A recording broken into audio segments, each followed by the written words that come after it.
In the middle of a torrential Asheville downpour, I found my twin grandsons huddled under a cold stone bridge. My heart just about stopped dead in its tracks, because for the past 2 years, I'd believed my daughter-in-law when she told me they were starting a new life up in Vancouver. But that night, in the warmth of my kitchen, they unspooled a truth more horrifying than any nightmare I could have ever dreamed up. My name is Susan Miller, and at 66 years old, I live a quiet life here in Asheville. This is the story of how a grandmother's love uncovered a cruel conspiracy and brought back the 2 boys I thought I had lost forever. If this story touches your heart, I hope you'll consider sharing it with someone who might need to hear it. Your support and kindness are what keep stories like this alive. I've always believed that life, in a way, is a lot like a quilt. It's made up of all these separate, sometimes mismatched pieces: the bright squares of joy, the darker shades of loss, the careful tiny stitches of our daily routines, and, of course, the unexpected knots of fate. At 66, retired from a long career teaching history, a job I truly loved, it felt like my own quilt was pretty much finished. The patches were all in place, the borders neatly sewn.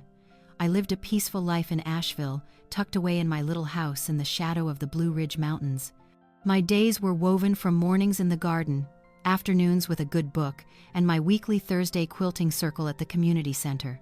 That was my sanctuary, you see. I found a real comfort there, a quiet rhythm in the hum of the sewing machines and a kinship with women who were also in the autumn of their years. It was a Thursday afternoon, late September. Outside the community center window, the sky was a heavy, slate gray, promising rain. But inside, it was as cozy as could be. The steady whir of the machines was a comforting sound, mixed with the soft chatter and laughter of my friends. I was putting the finishing touches on a tricky block for my new quilt, a pattern they call the Appalachian Trail. Strips of green, earthy brown, and sky blue fabric twisted and turned, reminding me of the winding paths my husband and I, and later our son Michael, used to hike. My hands worked on muscle memory. My eyes knew just how to line up the fabric, but my mind was miles away. "Susan, your stitches are as straight as a history lesson," remarked Patricia, a dear friend with a cloud of snow-white hair and a permanent twinkle in her eye. "I wish I had half your patience." I managed a small, wistful smile. "Patience isn't something you're born with, Pat, honey. It's what you get after decades of grading term papers and explaining the Civil War to teenagers who are just praying for the bell to ring." We shared a soft laugh. Our conversations were always about simple things like that: a new apple pie recipe, whose roses were in bloom, the latest pictures of the grandkids. And whenever they talked about their grandchildren, a quiet little ache would settle in my chest. It had been 2 years since I'd last seen my boys, my twin grandsons, Jacob and Caleb. 2 years since Michael, the light of my life, was taken from us in a terrible car accident. My daughter-in-law, Kimberly, had said the memories here were just too much to bear, that she needed a fresh start. She took the boys and moved to Vancouver, Canada, so far away. A place where postcards and the occasional brief phone call became our only fragile connection. I tried my best to respect her decision, even though it felt like my heart was being torn in two. I told myself they needed their mother, and Kimberly needed a place to heal. "Heard anything from the little ones up in Canada, Susan?" Another member, Linda, asked, almost as if she'd read my mind. I adjusted my glasses, focusing intently on the needle. "Oh, they're doing just fine. Kimberly says they've settled into their new school. Jacob even joined the chess club." I tried to keep my voice light, breezy even. But the truth was, our last phone call was over 3 months ago, and it had lasted all of 5 minutes. The class ended at 4:30.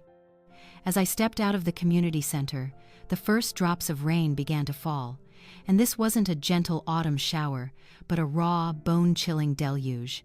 The wind howled through the trees, tearing away the last of the golden leaves. The sky had turned a dark, angry gray, though it was still early. I made a dash for my trusty old Subaru, but in those few short seconds, my cardigan was soaked clean through. The drive home took me along the Swannanoa River. Normally, it's a gentle, meandering thing, like a silver ribbon. But today, it had transformed into an angry beast.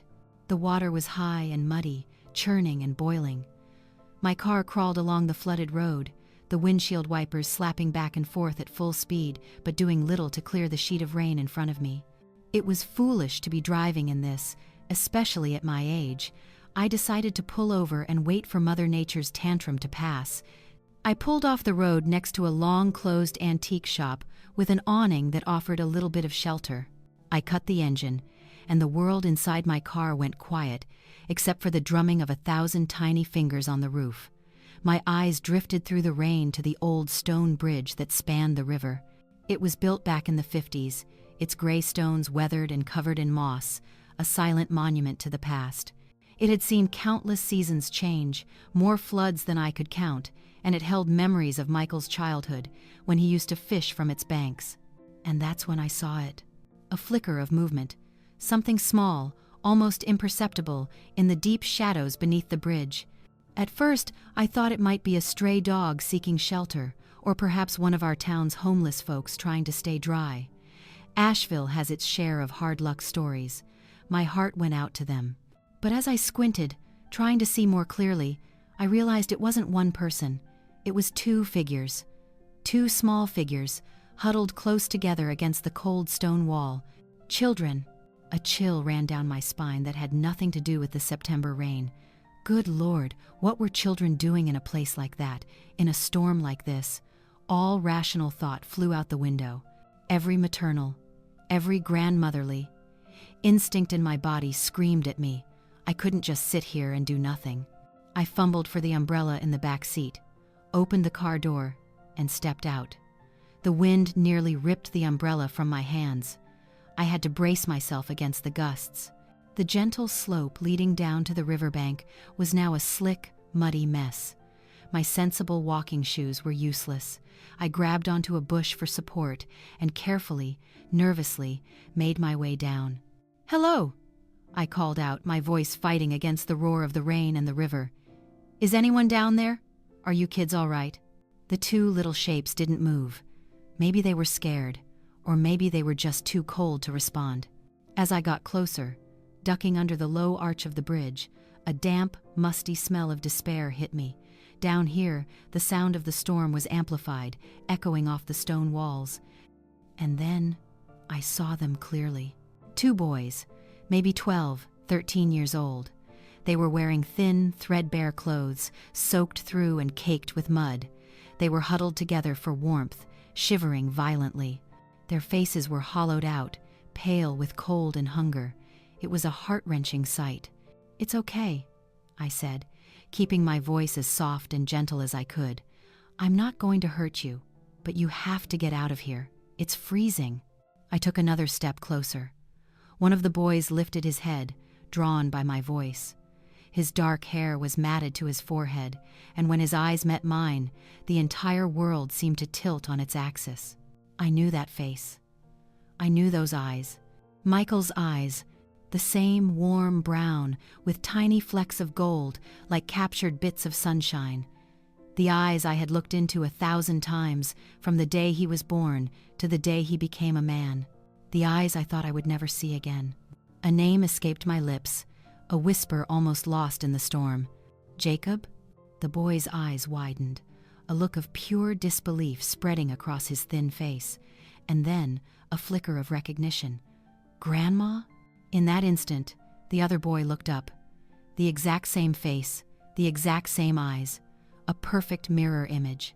"Grandma Susan?" Jacob and Caleb, my twin grandsons. The two little angels I'd been told were living a happy new life in Canada. The two children I missed so much it hurt to breathe. I didn't feel the mud under my knees, the rain beating down on me, or the roar of the river anymore. Everything faded away except for their faces. I sank to the wet ground, not caring about my clean skirt or my shoes. Tears streamed down my face, mixing with the rain. "Oh, my sweet Lord," I sobbed. "Oh, my precious boys, what are you doing here? What happened?"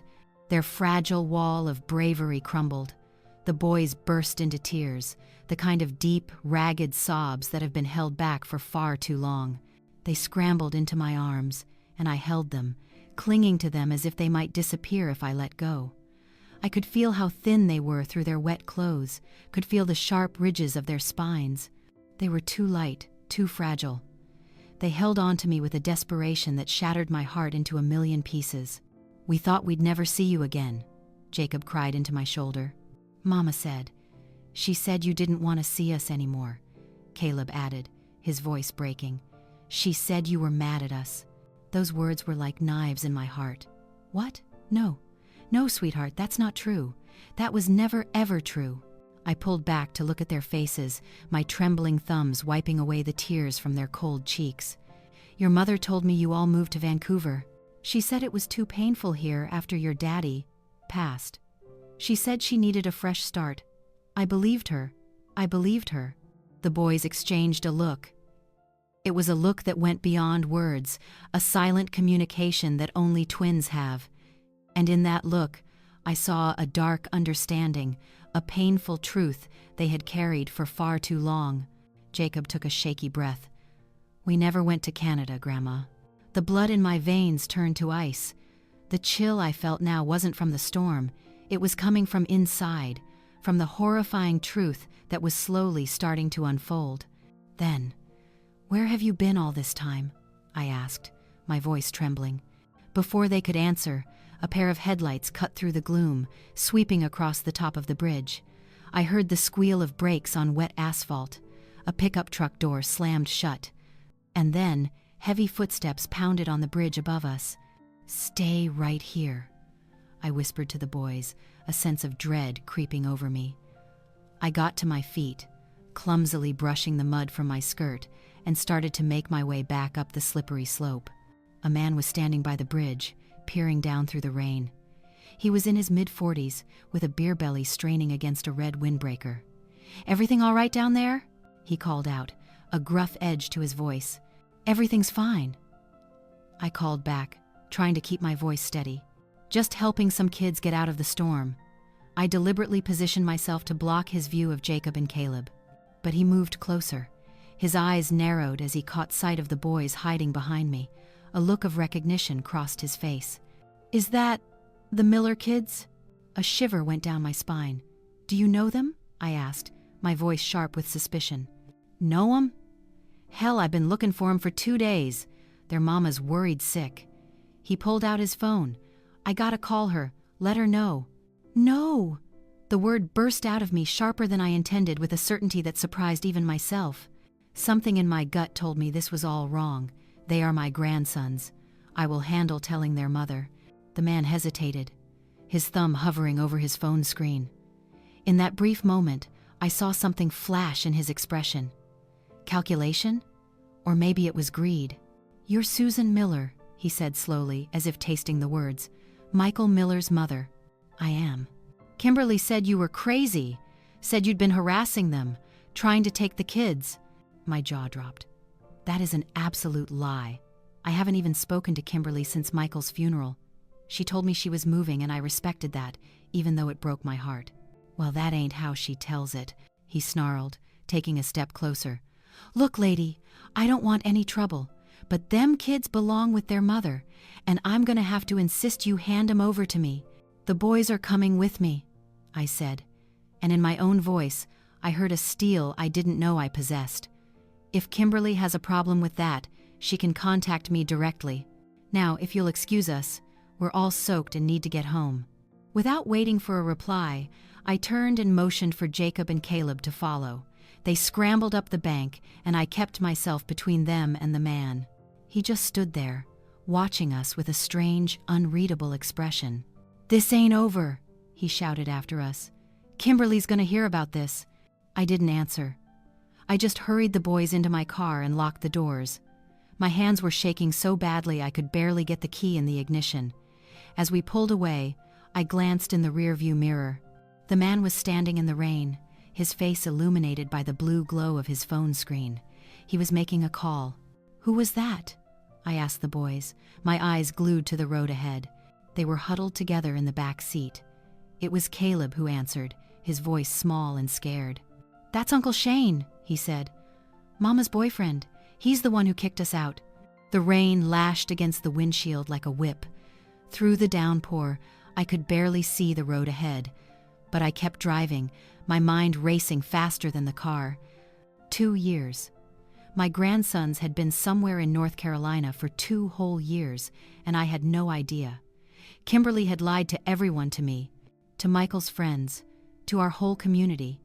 She had collected the insurance money, Michael's death benefits, everything, and she told us all she was starting over in Canada. But if she never left, then where were the boys? And why, in God's name, why were they living under a bridge? "Grandma," Jacob said softly from the back, his voice pulling me from my chaotic thoughts. "There's something you need to know.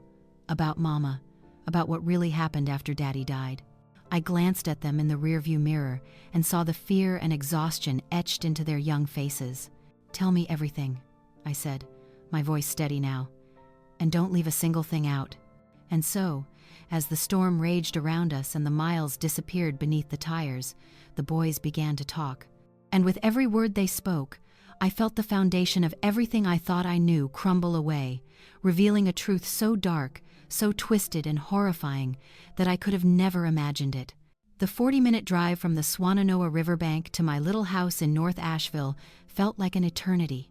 With each passing minute, another piece of the horrible puzzle clicked into place, and the picture that emerged left me sick to my stomach and heartbroken to my very core.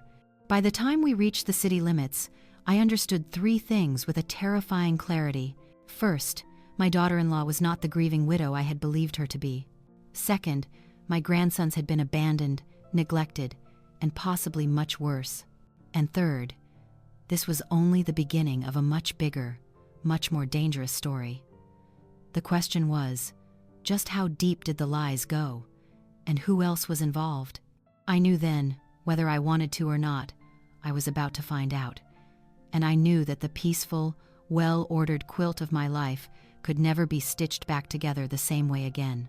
A storm had arrived, not just outside, but right in the heart of my family, and I, a retired history teacher, was somehow standing right in the eye of it. The boys fell asleep before we even made it downtown. I watched them in the rearview mirror, their heads lolling against each other in exhausted sleep, their thin faces pale in the passing streetlights. Caleb twitched in a dream, his small hand clutching Jacob's sleeve. They looked so small, so fragile for all they had endured. Looking at those 2 identical faces, I saw my Michael so clearly. The same high cheekbones, the same thick, dark hair that never would lay flat.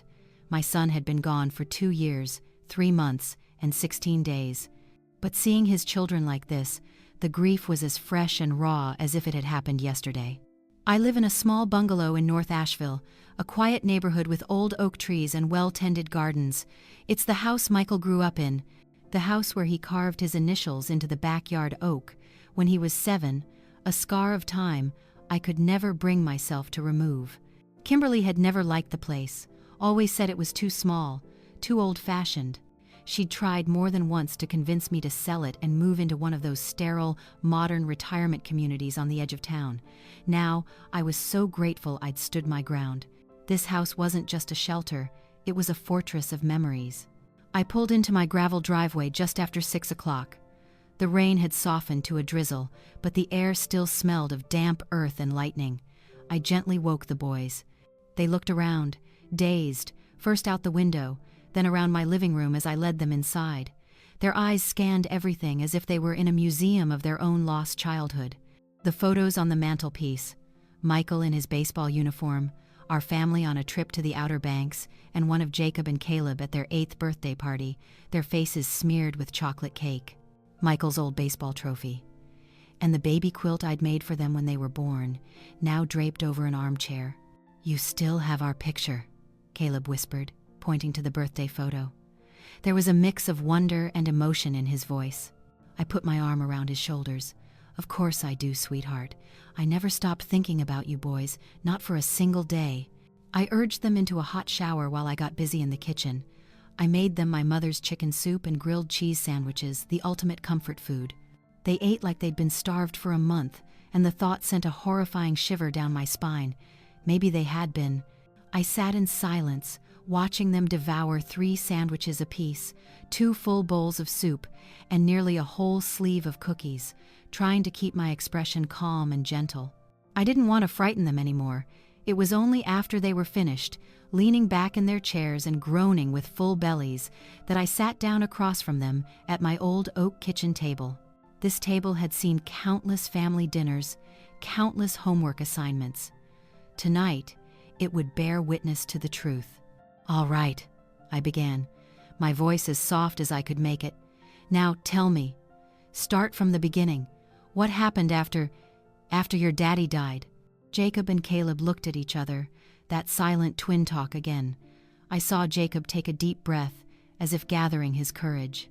Finally, he began to speak in a flat, almost emotionless voice, as if he were telling someone else's story to protect himself from the pain.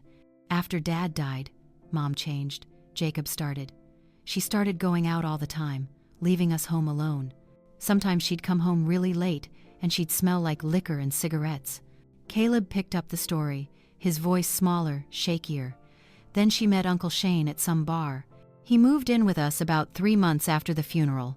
He was okay at first, but then he started getting mean. He'd yell at us for little things, like leaving our school bags in the living room or being too loud." Did he ever hurt you?" I asked, struggling to keep my voice from breaking. The boys looked at each other again. "Sometimes," Jacob admitted, his eyes on the table. "Not too bad. Mostly he just ignored us. But Mom, she changed even more after he came. It was like she forgot we were even there. We heard them fighting one night," Caleb continued. "About money. Shane said the insurance money was running out. Mom said there was still plenty, but Shane said she'd spent it all on stupid stuff. Clothes, trips, her car. He called her a lot of bad names." A wave of nausea rose in my throat. The life insurance policy had been for $400,000, not to mention Michael's survivor benefits. It should have been enough to care for the boys for years, to send them to college. "Mom told us we were all moving to Canada," Jacob said. "She made us pack everything up. We thought we were all going together. But then one day, she just left. She and Shane left with all her stuff. She left us a note on the counter in the apartment, saying she'd be back for us in a few days." When was this?" I asked, feeling like I was walking on thin ice. 2 years ago, right after she told everyone we were moving." My hands clenched into fists under the table. She had abandoned them. 2 11-year-old boys, alone in an empty apartment. "For 2 years.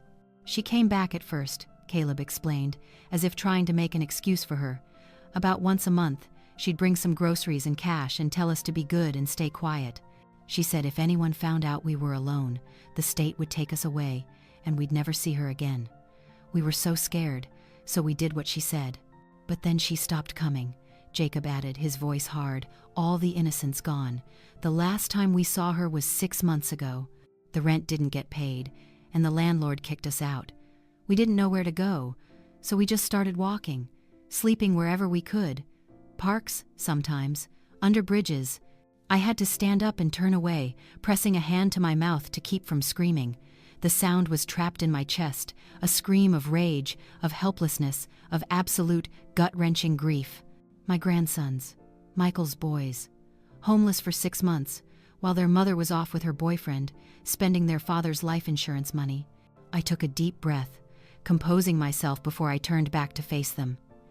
Did you ever try to call me?"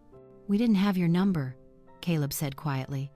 "And Mama said, she said you didn't want to see us. She said you blamed us for Daddy's accident, that you couldn't stand to look at us because we reminded you of him."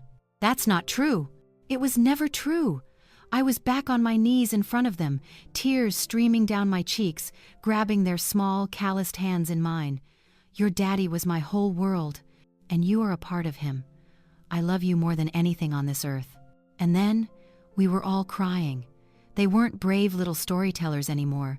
They were just heartbroken children.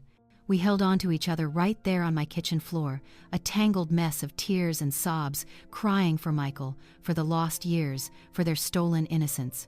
Much later, when the tears were spent and a deep exhaustion had set in, I led them to Michael's old room. It was almost untouched over the years, still with his old space posters and science fiction books on the shelves. I'd never had the heart to get rid of the twin beds he and his best friend used for sleepovers. I tucked them in, pulling the covers up to their chins. They were asleep almost instantly, their exhaustion finally winning. I stood in the doorway, watching them, and made a silent promise to my son. Asterisk, I won't let anyone hurt them again, Michael. I promise. Asterisk. But I knew that promise wouldn't be easy to keep. The fight had only just begun. After making sure the boys were sound asleep, I sat down at my old computer. It was time to do some digging of my own. I started with social media. Kimberly's account was private, but her profile picture was public. It was a photo of her and Shane, beaming on a sunny beach, Kimberly in an expensive-looking bikini. The location was tagged as Miami Beach, not Vancouver. She had even changed her name back to her maiden name, Kimberly Pierce. That explained why my previous searches had turned up nothing. Next, I found Shane Black's profile. His was wide open to the public, a goldmine of boasting and high living.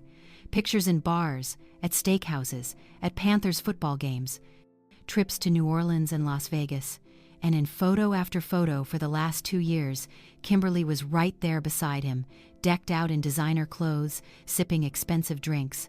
The insurance money, my son's money, the money meant for my grandson's future. All of it burned away on a hedonistic lifestyle while her own children begged for scraps and slept under a bridge. My hands trembled with rage as I took screenshots of everything, saving them to a folder on my desktop. I was in the middle of this when my phone rang. An unknown number. I hesitated, but some instinct told me I had to answer. "Hello, Mrs. Miller?" A woman's voice, cool and professional. "This is Detective Joan Vaughn with the Asheville Police Department. I need to ask you some questions regarding 2 missing juveniles." My heart hammered against my ribs. Missing? Who reported them missing? A Miss Kimberly Pierce filed a report this evening, alleging that her children were taken from her residence in Charlotte by an unknown individual. "Charlotte? Not Vancouver?" I blurted out. "A witness," the detective continued, ignoring my question, "reported seeing an elderly female matching your description, leaving the area of the Swannanoa River with 2 young boys matching the description of Jacob and Caleb Miller. I need you to bring them to the station for questioning immediately." I gripped the phone tighter. "Detective, those are my grandsons. I found them living under a bridge. Their mother abandoned them." "That's not what Miss Pierce is claiming. She says you've been harassing her family, that you've made threats regarding custody. She's in the process of filing a restraining order against you." "That's a lie. I haven't spoken to Kimberly in 2 years." "Mrs. Miller, I'm going to need you to bring the boys to the station tonight. If you don't, I'll have to send officers to retrieve them. This is a serious matter." I looked down the hall, toward Michael's room, where my grandsons were sleeping peacefully for the first time in months. Asterisk. No way. Not a chance in hell was I letting anyone take them away again. Asterisk. "I will bring them in tomorrow morning," I said, my voice firm. "And I will be accompanied by my lawyer, Mrs. Miller." I hung up the phone. I have never hung up on a police officer in my entire life. I am a law-abiding citizen, a retired teacher, a grandmother, but something had shifted in me when I saw those 2 boys under that bridge. A fundamental change had taken place, and I knew, with absolute certainty, that I was not going to let Kimberly destroy what was left of my family. My first call was to Patricia from my quilting circle. I remembered her telling me about the bitter custody battle she'd gone through with her ex-husband years ago. She didn't hesitate, giving me the name and number of her lawyer, a woman named Brenda Walsh who specialized in family law. "Call her first thing in the morning, Susan," Patricia advised. "And listen, don't you talk to anyone without her there. Not the police, not Kimberly, nobody." After hanging up, I made copies of all the screenshots I'd taken and emailed them to 3 of my different email addresses. Then I went through my filing cabinet, digging out Michael's will, his life insurance policy, and every document related to his death. It was well after midnight when I finally dragged myself to bed, but sleep wouldn't come. My mind was racing, turning the events over and over like mismatched pieces of a puzzle. Kimberly had lied to everyone. She had abandoned her children and spent their inheritance, and now that I'd found them, she was accusing me of kidnapping. Why? What was she hiding that was worth all these lies? And how had Shane found us so quickly at the bridge? The timing was too perfect. He showed up just minutes after I found the boys. It was almost as if he'd been expecting something like this to happen. My phone buzzed. A text message from an unknown number. Asterisk. You don't know what you're getting into, old woman. Bring the kids back before someone gets hurt. Asterisk. The blood ran cold in my veins. I screenshotted the message and added it to my evidence folder. Immediately, another message came through. Asterisk. We know where you live. We know you're alone. Those kids don't belong to you. Asterisk. I shot out of bed and went through the house, checking every lock on every door and window. I dragged a chair in front of the front door and another in front of the back. It was probably paranoid, but I didn't care. In Michael's room, the boys were still fast asleep. I stood in the doorway, watching them, and renewed my promise to my son. Asterisk. I will protect them. No matter what it takes, no matter who I have to fight, I will keep them safe. Asterisk. My phone buzzed again. This time it was an email from an address I didn't recognize. The subject line read, "You've been warned." Inside was a single photograph. It was my house. Taken from across the street tonight, I could see the glow of my living room lamp through the front window. Someone was watching us, right now. I grabbed the phone and dialed 911. But just as I started to speak, I heard a sound outside, footsteps on my front porch. The doorknob rattled. Then, silence. I stood frozen in the dark hallway, phone clutched in my hand, my heart pounding so hard I thought it might burst. The dispatcher was asking me something, but I couldn't speak, couldn't move. The footsteps receded. A car door slammed, an engine started and faded into the night. When the police arrived 15 minutes later, they found nothing. No car, no footprints on the damp lawn, nothing. They probably just thought I was a scared old woman in the night, but I knew the truth. This was a warning. Kimberly and Shane were telling me they could get to me whenever they wanted. The question was, what were they so afraid of me discovering? Sleep didn't visit that night. It was like a stranger who stands at the doorway but refuses to come in. I lay in bed, my eyes wide open in the dark, listening to every creak and groan of the house. The steady tick-tock of the grandfather clock in the hall, the low hum of the refrigerator, the scrape of an oak branch against the eaves in the wind. Every normal, everyday sound now seemed menacing, a secret code for some unseen danger lurking just outside. Fear wasn't a new feeling for me. I'd felt it when my husband died from a sudden heart attack, a sharp, lonely fear. I'd felt it when I got the call about Michael's accident, a paralytic fear of absolute loss. But the fear this night was different. It was primal. It was cold and sharp. It was the fear of a hunted animal, the fear for the safety of the innocent lives sleeping in the next room. The picture of my house, taken in the dark, played on a loop in my mind. Where had the person been standing? Right across the street? Hiding behind a tree? How long had they been watching? Were they still out there? I didn't stay in bed for long. Around 2 a.m, I slipped out of my room and checked the chairs I'd wedged under the doorknobs. They were still there, my silent, makeshift guards. I stood in the dark hallway, peering into Michael's room. The faint moonlight coming through the window cast a silvery glow on the 2 boys. Jacob had turned in his sleep, one arm slung protectively over Caleb. Looking at them, a cold, hard anger began to rise up inside me, extinguishing the flickering flame of fear. It wasn't a loud, frantic anger. It was quiet and deep and solid as the foundation of my house. Kimberly and that man hadn't just abandoned them.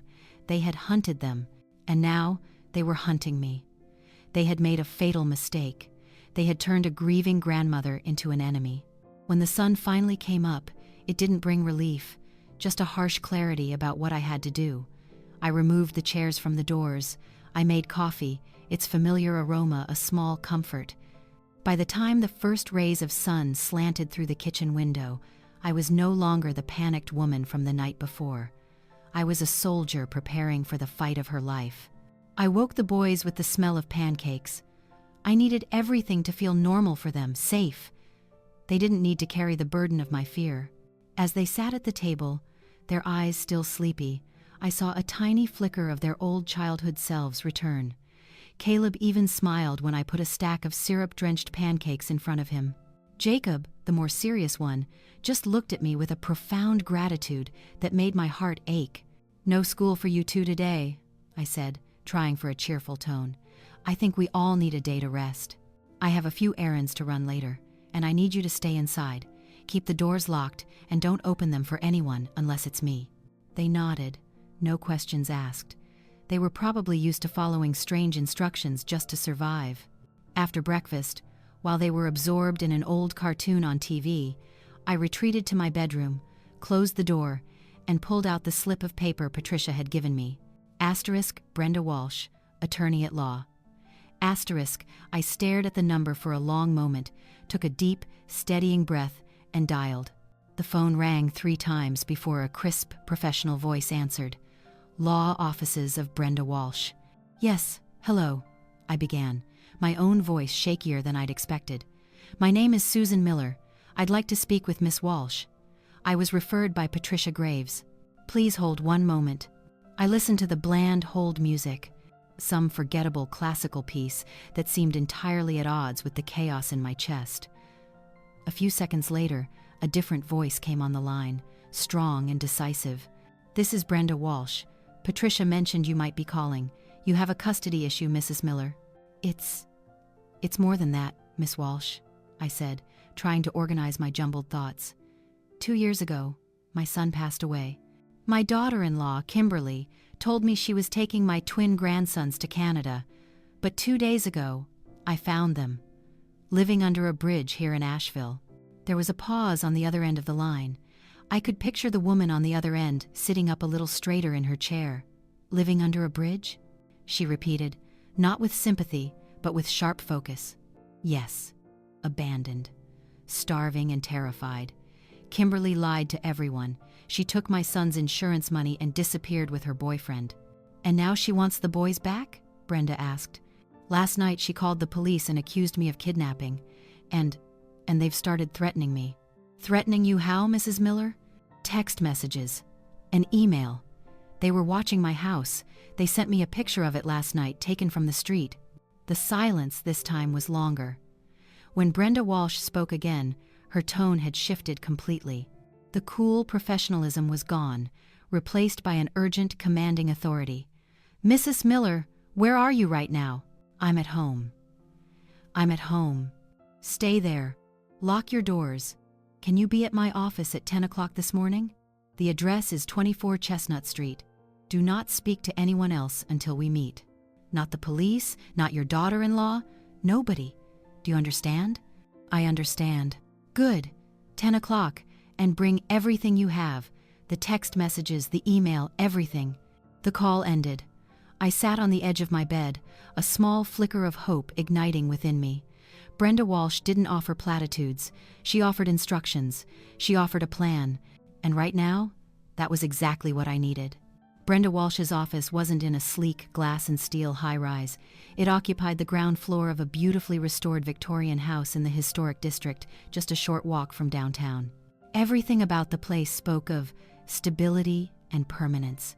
The exposed brick walls, the creaking oak floors, the scent of old paper and lemon polish. The woman behind the large mahogany desk was a perfect match for her voice on the phone. Brenda Walsh was in her early 50s, with short, expertly cut dark brown hair and a tailored charcoal gray suit. She had intelligent, piercing eyes that didn't miss a thing. As I entered, she stood, not with a smile, but with a firm, extended hand. "Mrs. Miller." "Thank you for coming," she said, gesturing to the leather chair opposite her desk. "Now tell me everything, and don't leave anything out." And so I did. I placed the folder I'd hastily assembled on her desk. I started with the rainstorm, the moment I saw the 2 small figures under the bridge. I recounted Jacob and Caleb's story from my kitchen table, the heartbreaking details of 2 years of neglect. I showed her the screenshots from Kimberly and Shane's social media, the poolside cocktails, the designer handbags, the life of luxury built on the suffering of children. I showed her the threatening texts, the emailed picture of my home. Brenda listened without interruption, her sharp eyes fixed on me, occasionally jotting a quick note on a yellow legal pad. She showed no signs of shock or surprise. Her expression was all business, but I saw her jaw tighten almost imperceptibly when I told her how Kimberly had lied to the boys about me. When I finished, a heavy silence filled the room. Brenda leafed through the pages I'd printed out, examining each photo, each text message. Finally, she looked up, her gaze meeting mine. "Mrs. Miller, you've done an excellent job documenting all of this," she said, and there was a clear note of respect in her voice. "You have incredible instincts. Most people in your situation would have just panicked." "Oh," I panicked, I admitted. "But I'm a retired history teacher. We're trained to believe in documents and evidence." A flicker of a smile, the first I'd seen, touched Brenda's lips. "Good. Because we are going to need every last piece of it. This is no longer a simple custody dispute. This is a war." She pushed back her chair and stood, beginning to pace in front of the window like a general planning a campaign. "Here's what we're going to do," she said, her voice crisp and focused. "First, today, we are filing for an emergency custody order. We will petition the court to have Kimberly's parental rights suspended immediately and grant you full temporary guardianship on the grounds of child abandonment, endangerment, and the mother's clear instability." She pointed to the stack of papers on her desk. "Our evidence is strong. The boys' testimony is paramount, their physical and emotional condition when you found them. And this," she tapped the screenshots, "paints a picture of a lifestyle completely at odds with a mother who was supposedly grieving and starting over. The fact that she lied about going to Canada while she was actually living in Charlotte is a fatal blow to her credibility." "What about the threats?" I asked. "We use those too. We will file for a temporary restraining order against both Kimberly and this Shane Black character.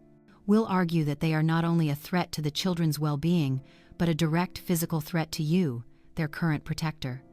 Sending a picture of your house at night is textbook intimidation." Brenda stopped pacing and looked at me. "But you need to be prepared, Susan. They won't take this lying down. They will fight back. They will try to paint you as a bitter, controlling mother-in-law, a lonely old woman trying to steal her daughter-in-law's children. They will lie. They will twist the truth. This is going to get ugly." I thought of Jacob and Caleb's eyes as they told their story. I thought of how thin they felt in my arms. "I don't care," I said, my voice steadier than I felt. "I'm ready." Brenda nodded, a short, sharp gesture of approval. "Good. Now, a couple of things we need to do immediately. First, I need you to take the boys to a pediatrician as soon as possible. We need an official medical report on their condition, their weight, any signs of malnutrition, any signs of abuse. Medical documentation is an incredibly powerful weapon in a courtroom. I can do that this afternoon. Second, I'm drafting the petitions right now. I'm going to call Judge Donnelly's clerk. He's a tough but fair man. I'm hoping to get an emergency hearing by tomorrow or the next day. Between now and then, if Kimberly, Shane, or the police contact you, you say nothing. You say, 'Please contact my attorney, Brenda Walsh,' and you give them my number. Understood?" "Understood." I left Brenda Walsh's office nearly an hour later, feeling like a great weight had been lifted from my shoulders, only to be replaced by a different kind of heaviness. It was no longer the weight of fear and helplessness, but the weight of responsibility and resolve. I wasn't alone in this fight anymore. I had an ally, a strategist. I was no longer a victim waiting for the next threat. I was the petitioner. I had a weapon, and that weapon was the truth, backed by the power of the law. On the way home, I stopped at a toy store and bought each of the boys a complex Lego set, the kind for older kids. They needed something to focus on, something to build, to create order out of chaos. When I got home, I found them still on the living room rug, but the TV was off. They were looking through one of Michael's old high school yearbooks they'd found on the bookshelf. "Dad looked so goofy in this picture," Jacob said, pointing to a photo of the chess team. "Yeah, but he looked cool in this one," Caleb countered, pointing to a picture of Michael receiving a science award.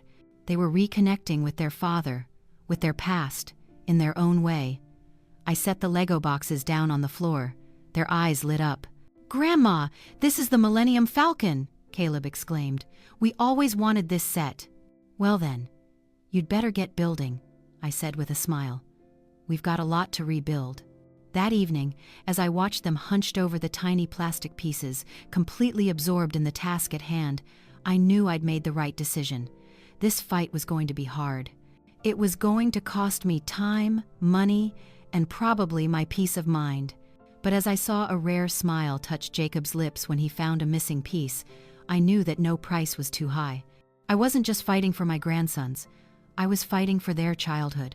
That afternoon, I took the boys to see Dr. Evans, our family pediatrician since they were tiny, red-faced infants. His office was the same as it had always been, with its cheerful animal murals and a big fish tank full of brightly colored guppies, a space designed to put children at ease. But today, the forced cheerfulness only seemed to highlight the tension that hung over the three of us. Jacob and Caleb sat silently in the green plastic chairs, saying nothing, their identical eyes tracking the aimless dance of the fish. They were no longer the boisterous kids who used to run around this room, demanding to look at the worn-out picture books. They were quiet little ghosts of their former selves. I sat between them, feeling the rigid tension in Caleb's small body next to mine. I knew this was necessary. Brenda was right. Medical documentation was a weapon, but the idea of turning my grandson's pain and trauma into a weapon felt like a disgusting violation. I was putting their suffering on display to be cataloged, measured, and recorded. Dr. Evans was in his 60s, a kind man with silver hair and a warm smile. He had held Michael the day he was born and had put stitches in his knee more times than I could count. When the nurse called their names, he came out of the exam room, that familiar smile on his face. "Jacob, Caleb, it's been too long, boys. My goodness, you've grown." His smile faded as he got a better look at them. He saw the thinness under their new clothes, the dark circles under their eyes, the guarded look they both had. He looked at me, and his eyes asked a silent question. Inside the exam room, his professionalism took over, but the kindness never left. He spoke to them gently, asking about school and hobbies, trying to create a sense of normalcy. But when he asked them to take off their shirts for the exam, I saw them both flinch. I had to turn away, unable to bear the sight of their bony shoulders and the ribs pressing against their pale skin. I heard the clank of the scale as the nurse recorded their weights, followed by a long silence. I heard Dr. Evans make a soft sound as he looked in Jacob's ear. When they were dressed and sitting on the exam table, Dr. Evans asked them to wait in the hall for a moment so he could speak with me privately. He closed the door, took off his glasses, and rubbed the bridge of his nose. "Susan," he began, his voice low and troubled, "what in the world is going on? The last time I saw them was over 2 years ago for a routine checkup. They were healthy, thriving boys. Now," he shook his head, "they're both severely malnourished, vitamin deficient. Their weight is nearly 15% below average for their age. Jacob has a nasty infection in his left ear that looks like it's been left untreated for some time. And I found some old scarring on Caleb's back. Faded, but the shape of them." He hesitated, as if he didn't want to say it. "They're not from falling off a bicycle." Every word he spoke was like a hammer blow to my chest. I took a deep breath and told him everything, briefly and clinically. The lie about Canada, the abandonment, the life under the bridge. Dr. Evans's expression went from concern to horror, and then to a quiet rage. "Good Lord in heaven," he whispered. "That's monstrous." He put his glasses back on, and his eyes were no longer just kind. They were the sharp, focused eyes of a professional. "I will document every last bit of this in a detailed report. I will emphasize the potential long-term effects on their physical health and development. If your lawyer needs me to testify, I'm there. Susan, these children have been cruelly neglected. This is clear-cut medical neglect." I thanked him, my voice hoarse. As we left the clinic, I held a copy of the preliminary medical report in my hand. It wasn't just a stack of papers anymore. It was an indictment. The next 2 days passed in a strange state of limbo. On the surface, my home was an island of deliberately crafted peace.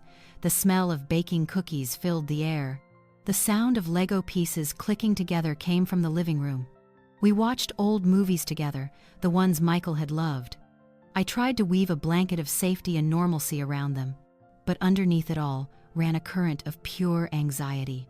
I jumped every time a car slowed down on our street. I checked the door locks 5 times a night. I didn't dare answer the phone if it was an unknown number. The boys and I were living in a bubble, and I knew it could burst at any moment. The call from Brenda Walsh came on the 3rd morning. "Susan, I have news," she said, her voice all business. "Judge Donnelly has reviewed our petition. He's granted you a temporary emergency custody order. A full hearing is set for 10 o'clock tomorrow morning to determine the next steps. The restraining order against Kimberly and Shane has also been approved." A wave of relief so powerful it almost buckled my knees washed over me. "Oh, thank God. Thank you, Brenda." "Don't celebrate just yet," Brenda warned. "This was just the first shot. I've just received a copy of the counterfiling from Kimberly's lawyer. We need to be prepared." "What are they saying?" Brenda sighed. "Exactly what I predicted. They're painting you as a psychologically disturbed mother-in-law, obsessed with your son's death and trying to take it out on his widow. They're alleging you have a history of erratic behavior and that you repeatedly tried to drive a wedge between Michael and his wife when he was alive. But that's a complete fabrication." "I know it is, and we're going to prove it. But you need to know what game they're playing. They aren't going to attack the fact that Kimberly abandoned the boys. They're going to try to destroy your credibility. They'll argue that the boys ran away because they couldn't handle the toxic atmosphere Kimberly was subjected to, and that you took advantage of the situation to abduct and brainwash them. It's a nasty strategy, but sometimes it works. So what do? "We stick to our guns," Brenda said, her voice hardening. "We have the truth. We have the evidence. We have the medical report. Tomorrow, you just need to stay calm, answer my questions honestly, and most importantly, do not let their lies get a rise out of you. You let me do the fighting." The next morning, I wore my best dress, a simple navy blue wool with a cream-colored cardigan. I needed to look sensible, reliable. I needed to be the picture of stability. I'd asked Patricia to come stay with the boys, telling them I had to go take care of some grown-up paperwork. They didn't ask many questions, but I saw the anxiety in Jacob's eyes as he hugged me goodbye. "You'll be back soon?" he asked. "Of course, honey," I promised. "Before lunch." The Buncombe County Courthouse is an imposing building of granite and marble, built in the Art Deco style.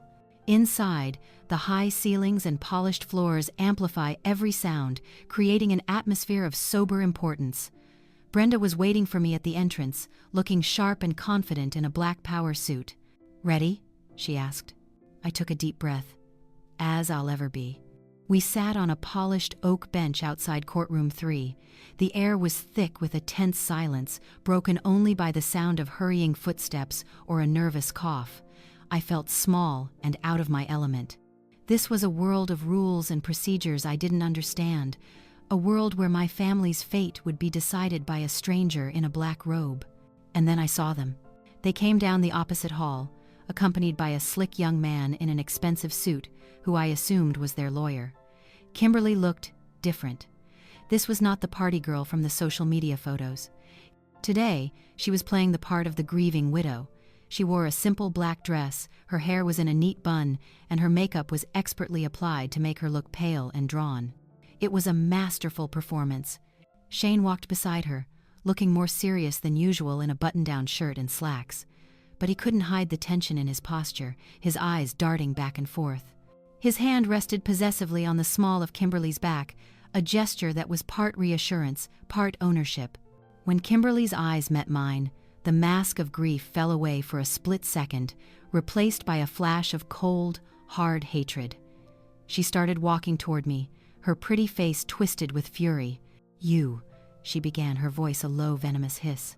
Brenda stood up smoothly, placing herself between us. "Miss Pierce, I'd advise you not to speak to my client." Kimberly's lawyer moved forward too. "Kim, don't." But Kimberly was beyond reason. "You!" she hissed, her voice echoing in the quiet hall. "You stole my children." A few passers-by turned to stare. I could feel the heat rise in my cheeks, but I sat perfectly still, held my head high, and looked her right in the eye. I stood up, not to confront her, but to meet her on her level. I spoke, my voice not loud, but clear and sharp enough to cut through her rage. "I didn't steal anyone, Kimberly. I found the children you threw away. I saw her physically recoil, as if from a slap. I found my grandsons, I continued, my voice steady, living under a bridge, wet, hungry, and terrified, while you were spending the money that should have been theirs. The color drained from Kimberly's perfectly made-up face. Her mouth opened, but no words came out. Shane stepped forward, his face menacing. You lying old hag. That's enough, their lawyer said, grabbing Shane's arm. He turned to Brenda. Counselor, get your client under control. My client is sitting perfectly still, Brenda replied coolly. Perhaps you should do the same with yours. The young lawyer shot us one last glare before steering the fuming Kimberly and Shane down the hall. I sank back onto the bench, my legs trembling. Adrenaline was coursing through my veins. You did good, Brenda said quietly, sitting beside me. You didn't flinch. I just told the truth, I whispered. Yes, you did, Brenda said, a grim smile on her face. And that's exactly what we're going to do in there. The courtroom door opened, and a bailiff called our case, in the matter of Miller versus Miller, regarding the custody of minor children. The courtroom wasn't like what you see on TV. It was smaller, less grand, and had the worn-in feel of daily use. Dark wood paneling, an American flag and a North Carolina state flag standing solemnly in the corner. The smell of old paper and floor wax hung in the air. But its ordinariness did nothing to lessen the weight of what was about to happen here. Sitting on the hard wooden bench next to Brenda, I felt the gravity of the room settle over me. This was where life-altering decisions were made, where truths were either brought to light or buried under legal jargon. Judge Donnelly was a man in his 60s with close-cropped gray hair and a stern face that looked like it had been carved from the mountains around Asheville. He swept in from a side door, and everyone rose. His chair gave an authoritative creak as he sat. He wasted no time. He glanced down at the papers in front of him, his eyes moving quickly behind half-moon glasses. All right, he said, his voice a low, emotionless baritone. We are here to consider the petition for emergency custody by Susan Miller for the minor children, Jacob and Caleb Miller, and to hear the objection from the mother, Kimberly Miller. Counselor Walsh, you may begin. Brenda rose, her posture straight and confident. She didn't walk to a lectern but stood her ground by our table, a gesture of respect that was also self-assured. Your Honor, we are here today because of a fundamental and tragic failure of parental responsibility, a failure that put two 13-year-old boys in mortal danger. She began to lay out the case, clearly, concisely, and powerfully. There were no theatrics, no grand gestures. She just presented the facts, one after another, like a mason laying the solid, unshakable bricks of a wall. She told the story of how I found the boys. She submitted Dr. Evans's medical report, her voice hardening as she read the conclusions aloud. Severe malnutrition, untreated ear infection, evidence of prolonged medical neglect. She presented the screenshots I had gathered, putting them up on a projector for the courtroom to see. The image of Kimberly beaming by a pool in Miami was placed next to a photo of the damp, dark bridge where her sons had been living. The contrast was horrifying and undeniable. Your Honor, Brenda continued, for 2 years, Kimberly Miller wove a web of deceit. She told her mother-in-law, her friends, and her community that she had taken her sons to Canada for a new life. But the truth is, she moved to Charlotte, a mere 2-hour drive away. The truth is, she abandoned her 2 sons, leaving them to fend for themselves while she and her boyfriend, Mr. Shane Black, lavishly spent the $400,000 from a life insurance policy that was meant to secure the future of those very children. I risked a glance at Kimberly. She was sitting ramrod straight, her hands clenched in her lap. Her carefully made-up face was a mask of neutrality, but I could see a tiny muscle twitching in her jaw. Shane sat beside her, his face flushed, glaring at Brenda as if he wanted to strangle her. And when my client, Susan Miller, intervened as any loving grandmother would, Brenda concluded, how was she met? Not with gratitude, not with remorse, but with false accusations and with threats. These, she placed a printout of the email and texts on the clerk's desk, are direct threats to my client's safety, a blatant attempt to silence her. Your Honor, Miss Miller's actions are not just neglect, they are cruelty. And for those reasons, we ask the court to uphold the emergency custody order and strip Kimberly Miller of all parental rights to protect the safety and well-being of these children. Brenda sat down. A hush fell over the room. She had presented an airtight, evidence-based case. I felt a glimmer of hope. Then it was the turn of Kimberly's lawyer, the young man named Mark Jennings.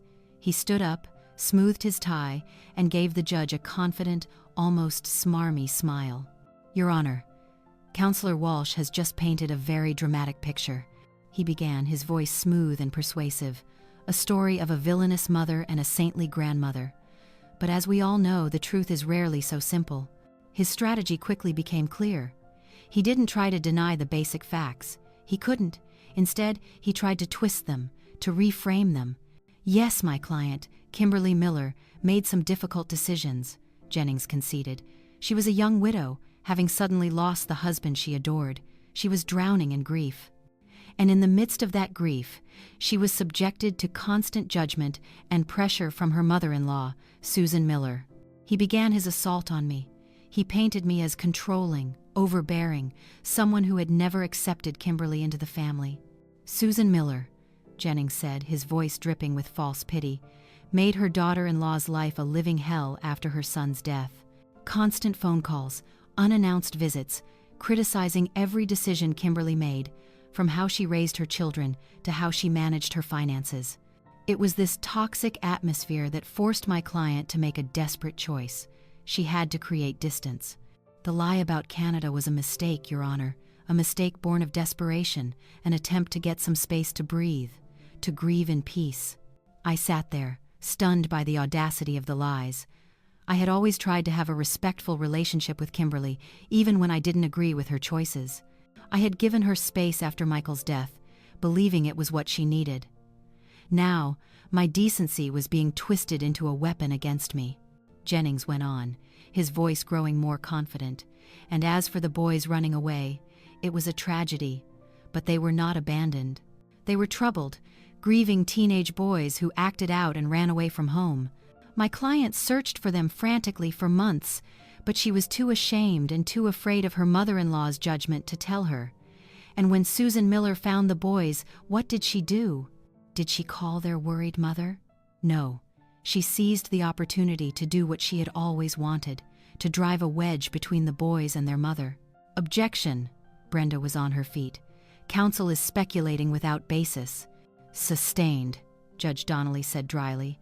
"Mr. Jennings, get to the point." But the damage was done. Jennings had planted a seed of doubt. He had created an alternate narrative. Then, he called Kimberly to the stand. She walked up, placed her hand on the Bible, and swore to tell the truth. As she began to speak, her eyes welled with tears. She was a gifted actress. She spoke of her love for Michael, of her broken heart. She spoke of how I had constantly criticized and pressured her. "I was just trying to protect my boys from all the pain," she sobbed. "I know I made a mistake. I shouldn't have lied. But I was so scared, and when the boys ran away, I fell apart. I looked everywhere for them." "So why didn't you call the police?" Jennings asked gently. "I was too ashamed," she whispered, dabbing at her eyes. "I didn't want to admit I had failed as a mother. I just kept hoping I'd find them the next day." It was a breathtaking performance. If there had been a jury, they might have believed her. But thankfully, there was only Judge Donnelly, and his face remained unreadable. Then it was Brenda's turn to cross-examine Kimberly. She walked forward, calm and focused. "Miss Miller, you say you were overcome with grief after your husband's death, is that correct?" "Yes," Kimberly said, her voice trembling. "So overcome with grief that you had to lie to everyone and run away?" "I needed space." "I see. And did that space include a trip to Miami Beach 2 months after your husband's funeral?" Brenda asked, her voice like ice. Kimberly faltered. My friends took me. They thought it would help." "I see. And did that space also include the purchase of a new BMW sports car, according to your Instagram post from last May?" That was my money." "It was your late husband's life insurance money, in fact, wasn't it, Miss Miller? All $400,000 of it?" It was a joint asset." Brenda moved closer to the witness stand. "In the last 6 months, while you were frantically searching for your 2 missing sons, Can you tell the court which authorities you notified? The police? The FBI? The National Center for Missing and Exploited Children? Kimberly looked down at her hands. I didn't. You didn't. You notified no one. But you did have time to post 147 photos to Instagram, attend 3 Panthers games, and take a weekend trip to New Orleans, according to your credit card statements? Objection! Jennings yelled. Irrelevant.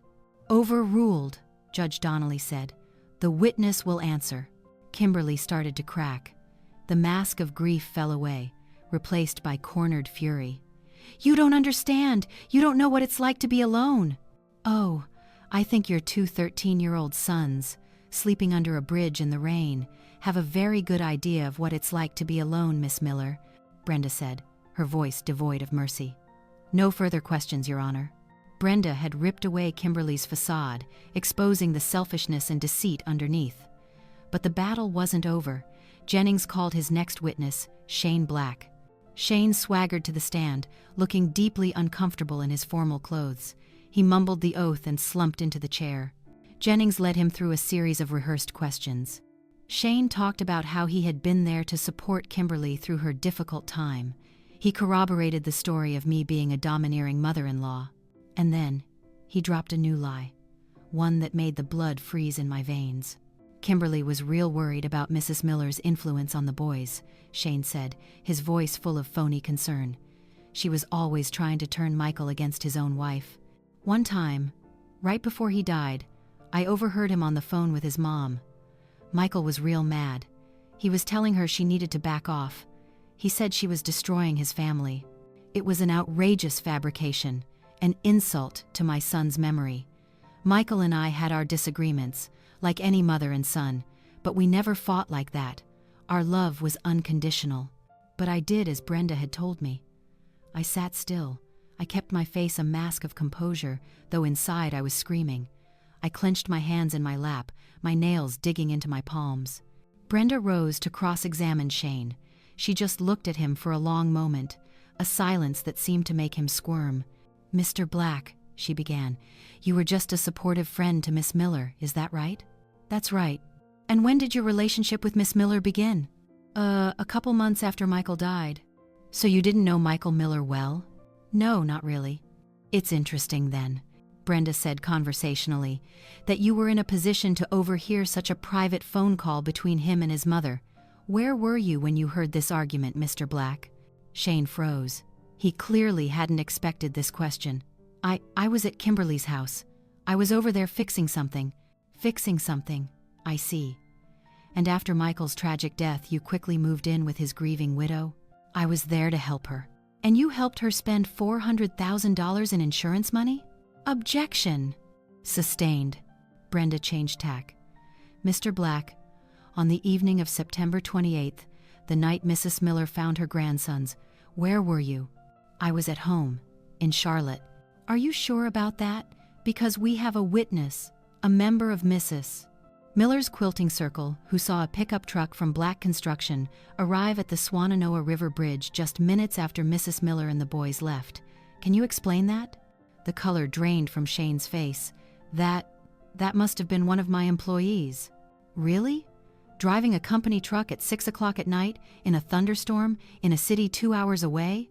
That's a dedicated employee. Brenda paused, letting the skepticism hang in the air. And then she delivered her final blow. She walked to her table, picked up a piece of paper, and handed it to Shane. Mr. Black, do you recognize this document? Shane squinted at it. No. Allow me to help you. It's a copy of a business loan application you filed with Wachovia Bank 6 months ago. In it, you state that your company, Black Construction, was on the verge of bankruptcy. You owed over $150,000 to your suppliers. Brenda turned to the judge. Your Honor, we contend that Mr. Black was not a supportive boyfriend. He was an opportunist who saw a vulnerable young widow with a massive insurance payout and took advantage of her. And when that income stream was threatened, he joined her in a campaign of intimidation and lies. Brenda turned back to Shane, who was frozen in his seat. And Mr. Black, when you claim you heard Michael Miller say his mother was destroying his family, is it possible, just possible, He wasn't talking about his mother at all? Is it possible he was talking about his wife's relationship with you? Objection! Jennings shouted, leaping to his feet. Counsel is wildly speculating. But it was too late. The idea, the alternate possibility, had been planted in the judge's mind. Sustained, Judge Donnelly said, but he sounded weary. He gave Shane a look of deep distaste. Mr. Black, you may step down. The hearing concluded shortly after that. Judge Donnelly announced he would review all the evidence and testimony and issue his ruling on the temporary custody by the end of the day. We walked out of the courtroom in silence. Kimberly and Shane hurried off in the opposite direction, Kimberly's face ashen, Shane muttering curses to his lawyer. Brenda and I stood in the hall. I felt drained, as if I'd just been through a wrestling match. What do you think? I asked, my voice barely a whisper. Brenda looked at me, and for the first time, I saw a genuine smile on her face. I think, she said, we just showed them that this old woman is not to be trifled with. But as we walked out into the cool afternoon air, I couldn't shake Shane's words. Even if they were a lie, they had planted a poisonous seed. Asterisk, Michael should have known to let things go. Asterisk, that strange comment at the bridge, and now this lie about a phone call. Why were they trying so hard to tarnish Michael's memory? Were they just trying to discredit me, or was there another, darker reason I hadn't yet seen? The rest of that day passed in a state of nerve-wracking anticipation. Every time the phone rang, I jumped. Every time a car parked outside, my heart leaped into my throat. I tried to focus on the boys, playing a game of Monopoly with them, helping them finish the Lego Millennium Falcon. But my mind wasn't there. It was still trapped in that stuffy courtroom, replaying the words, the expressions, the lies. Shane's statement gnawed at me like a piece of broken glass. Asterisk. Michael should have known to let things go. Asterisk. It wasn't a slip of the tongue. It was deliberate. It felt like a poorly disguised warning, an allusion to something Michael knew, something he had refused to let go. And then there was the lie about the phone call. Why that specific lie? Why try to create a narrative where Michael and I were at odds right before he died? What good did it do them, other than trying to make me look like a bad mother? Or were they trying to create an alternate story, a reason for Michael's distress that had nothing to do with them? The questions spun around in my head, a tangled mess with no answers. I felt like I was standing at a locked door, able to see only vague shadows moving through the keyhole. The call from Brenda came at 4:30, just as I was starting dinner. I wiped my hands on my apron and snatched the phone. Susan. Brenda's voice was as calm and professional as ever, but I could hear a smile behind her words. We won. Judge Donnelly has issued his ruling. I had to sink into the nearest chair, my legs suddenly feeling like jelly. We won? We did. He's upholding the emergency custody order.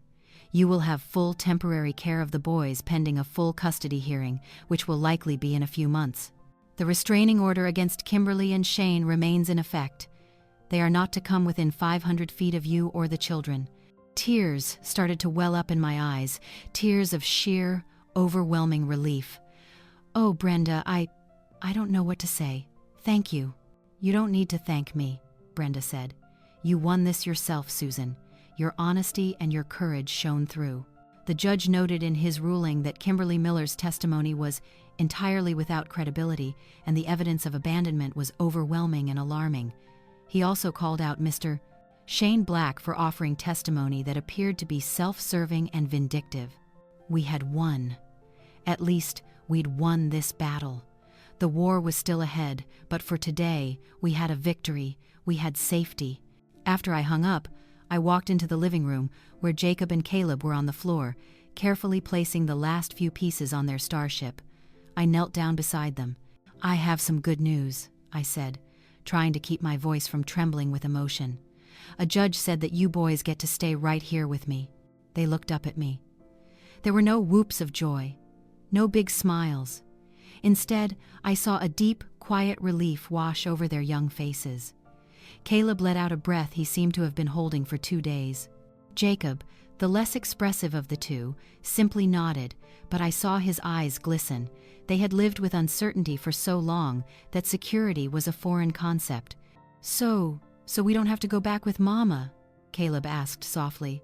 "No, sweetheart," I said, wrapping my arms around both of them. "You don't have to go back. You're safe now." That night, for the first time in what felt like an eternity, I slept. A deep, dreamless sleep, wrapped in the quiet of my house and the peace of a small victory. But as the sun came up and the initial euphoria wore off, the old questions returned, more insistent and disturbing than before. The legal win solved the immediate problem. It didn't explain the underlying mystery. Why would Kimberly, a seemingly loving mother, cast her children aside so cruelly? When did that change happen? Was it really just about money and a new man? Or was there something deeper? And Michael, my son, his accident had been ruled a tragic misfortune by the police. Drunk driving, rain, slick roads, a deadly combination. But I had never truly bought it. Michael was so careful. He'd watched his own father struggle with alcohol, and it had left a deep impression. He rarely drank more than a single beer. How could his blood alcohol level have been over the legal limit on that fateful night? I had pushed those doubts aside for 2 years, telling myself it was just a grieving mother's denial. But now, with Kimberly's web of lies exposed, I couldn't ignore them any longer. If she could lie about abandoning her own children, she could lie about anything. I decided to start my own investigation, quietly, without telling Brenda or anyone else. This was personal. This was something I had to do for myself. I started with the tangible things, the pieces of Michael left in this house. I went up to the attic, a place I had avoided for 2 years. A thick layer of dust covered the cardboard boxes, neatly labeled in Michael's own handwriting. College books, camping gear, old paperwork. The smell of the past was heavy and thick. I opened a box marked Work, Important Docs. Inside were neatly organized files, his employment contract, performance reviews, and old notebooks. Michael was an accountant. He loved numbers, their order, and their logic. He believed everything could be explained on a balance sheet. I sat there on the dusty attic floor, turning page after page, looking for something, anything, that might shed light on the last few months of his life. Most of it was just routine work notes. But then, in a small moleskin notebook, the kind he always carried, I found a few pages of unusual entries. These notes weren't about his main job at the accounting firm. They referenced black construction. I held my breath, reading the hurried script. Michael had jotted down dates, figures, material codes. There were notes like, Biltmore Project, Invoice SC 451 Premium Steel versus Actual Delivery Grade B. Need to verify source. And another, K. P. Received 10K commission. Noted as consulting fee. Consulting for what? K. P. Kimberly Pierce. And then, at the bottom of the page, a single line, circled several times, the pen having pressed so hard it grooved the paper. Confront SB on Friday. Cannot let this go on. S. B. Shane Black. Friday. The day Michael died. My heart hammered against my ribs. This was it. This was the thing he had refused to let go. He had discovered Shane and Kimberly were cheating people. He was an honest accountant, and he couldn't stand by and let it happen. He was going to confront them, and then he was dead. The coincidence was too great to ignore, but these were just notes in a book. It wasn't proof. I needed more. I remembered what Sarah, Michael's best friend whom I'd met for coffee, had said. She told me Michael suspected Shane of cutting corners on building materials. I'd been so consumed with the custody battle that I'd filed the information away. Now it came rushing back with terrifying weight. I needed to talk to Sarah again. But this time I needed every single detail. I called Sarah that afternoon. She sounded hesitant when I asked to meet, but she finally agreed. We met at the same coffee shop, in the same quiet corner. "Susan, I'm so glad you won the hearing," she said as I sat down. "The news travels fast." "Thank you, Sarah," I said. "But I'm not here to talk about that. I'm here to talk about Michael." I placed his notebook on the table, opened to the page with the notes on black construction. "You told me Michael suspected Shane Black of fraud. These notes seem to confirm it. Can you tell me exactly what he said?" Sarah looked at the notebook, and I saw her physically shudder. She glanced around the coffee shop nervously. "Susan, I don't know if this is a good idea," she said in a low voice. "Shane Black is not a good person to cross. He's got connections to some unsavory characters in this town." "I'm not afraid of him, Sarah," I said, my voice firm. "I just want the truth about my son. What did he tell you?" Sarah sighed, a gesture of resignation. "Okay," she said. "Michael was worried sick. He said he'd stumbled across Shane's books because Kimberly had asked him to help organize some things for their taxes. He spotted the irregularities immediately. Shane was running a sophisticated scam. He would bid on major projects, like hotel renovations, using prices for high-end materials, but then he would purchase cheap, substandard materials from out-of-state suppliers and pocket the difference. It was a huge amount of money. And did Kimberly know? That's what was killing him. He was sure she knew. He found questionable payments going into Kimberly's personal account. When he asked her about it, she blew up at him and said it was Shane's business, not his. Sarah paused, taking a sip of her coffee. "Our last conversation. It was Friday morning, the day he died. He said he hadn't been able to sleep. He said he had enough proof to put Shane in prison. He told me he was going to confront Shane that night. He said, 'I have to do the right thing, Sarah. For my boys. I can't let them grow up in a family built on lies.' My son's last words. A testament to his integrity." "And then what happened?" I asked, my voice barely a whisper. "And then, I never spoke to him again. That night, I heard about the accident." Sarah looked at me, her eyes filling with tears. "Susan, I've always felt so guilty. I should have tried to stop him. I should have told him to go to the police." "It's not your fault, Sarah," I said, putting my hand on hers. "That was Michael. He always faced problems head on." I looked at the notebook again, and I think it cost him his life. Driving home, the world seemed different.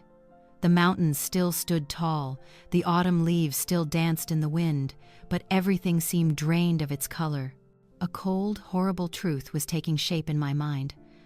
My son's death wasn't an accident. It wasn't a tragic misfortune. It was murder. They had killed him to shut him up, to protect their fraudulent scheme, and the $400,000 insurance payout wasn't the main motive. It was just a bonus, a reward for their crime. I got home, my mind reeling. What do I do now? I couldn't go to the police with just notes in a book and a friend's story. It wasn't enough. They'd dismiss me as a grieving, paranoid mother. I needed proof, hard proof. That night, after the boys were in bed, I was back at the computer. But this time, I wasn't looking for social media posts. I was searching for something else. Blue Ridge Parkway accident, October 2021. Michael Miller accident report. Black construction complaints. I dug through the digital world, deep into old local news reports, forum posts, public records, and then I found it. A small article on the Asheville Citizen-Times website, posted 2 days after Michael's accident. It simply recounted the events. A pickup truck lost control in the rain, hit a tree. The driver, 34-year-old Michael Miller, was pronounced dead at the scene. The preliminary cause was listed as excessive speed for the wet conditions, with alcohol as a possible contributing factor. But at the very bottom of the article was a short paragraph I'd never noticed before. An anonymous witness, a hiker on a nearby trail, reported hearing a loud argument coming from the area of the crash, approximately 20 minutes before the sound of the impact. However, when investigators arrived, no one else was found at the scene. A witness. There was someone else there. Someone who heard an argument. The police knew this, so why wasn't it in the final report? Why did they conclude it was simply a drunk driving accident? I felt like I was getting closer to something, a truth that had been deliberately buried, and I knew that to find it, I would have to go deeper into the darkness, no matter the risk. The detail about the anonymous witness planted a dangerous seed of hope in my mind. It turned my vague suspicions into a tangible possibility. Someone else was there. There was a confrontation. The official story of a tragic, lonely accident was beginning to crack, revealing dark fissures underneath. But how could I possibly find this person? The article was 2 years old. The police had obviously not pursued the lead. It felt like searching for a needle in a haystack. I needed a starting point, a thread to pull. And that thread, I realized, was the official accident report itself. I'd only ever read the news summaries, never the full file. Maybe there was a detail they'd missed, a name, a note in the margins. The next day, I called Brenda. I didn't tell her my full-blown murder theory. It was too soon, too circumstantial. I didn't want to sound like a hysterical mother caught up in conspiracy theories. Instead, I framed it from a more cautious legal angle. "Brenda," I said after the initial greetings, "I'm looking back into the details surrounding Michael's death. I think it might be helpful for the custody case. If we can show that Michael wasn't the reckless driver the report made him out to be, it further undermines Kimberly's narrative about the grief he caused the family." "What are you thinking, Susan?" Brenda asked, her tone attentive. "I'd like to get a complete copy of the accident investigation report. Not just the police summary, but the whole file. Witness statements, investigators' notes, scene photography, everything." "That's a reasonable request," Brenda said. "As the mother of the deceased, you have every right to it. I can file the official request on your behalf. It might take a few days or a week to process, but we'll get it." "Thank you, Brenda. It's important to me."